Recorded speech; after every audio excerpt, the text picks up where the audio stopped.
čisto nič nisem naredil narobe. Imam dolžnost, da jim povem, da nekje druge lahko pridejo prej. Ali je to koncesionar, kjer jaz delam, ali pa je to ena druga bolnišnica. Strokovna komisija novomeške bolnišnice je na primer pridobila in pregledala podatke za 2 naključna pacienta, ki sta bila v bolnišnici Novo mesto uvrščena na čakalni seznam za operacijo kolka s predvidenim posegom 1. aprila 2028 oziroma 17. marca 2029. Komisiji se je zdelo sumljivo, da sta v čakalni vrsti za operacijo, čeprav ima je nekdo v bolnišnici izdal novo napotnico za operacijo, hkrati pa tudi že za pooperativno rentgensko diagnostiko.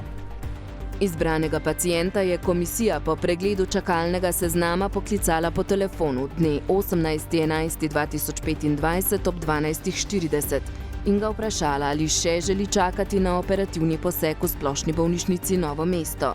Pacient je povedal, da je bil 10. novembra operiran na Otočcu v Arbor Mea d.o.o. pri dr. Kavčiču, da pa ima v naši bolnišnici 11. decembra 2025 pooperativno slikanje. 10. novembra naj bi Kavčič torej operiral tega pacienta v zasebni kliniki Avelana na Otočcu, kjer podjetje Arbor Mea najema prostore. Tisti dan bi moral Kavčič delati v bolnišnici, ampak je njegovo ambulanto dejansko izvajal specializant. Pozneje je Kavčič razlagal, da ambulante ni opravil zaradi obveznosti privatne narave in sicer skrbi za srednješolskega otroka, dopusta pa ni prijavil, ker ga tudi do tedaj nikoli ni.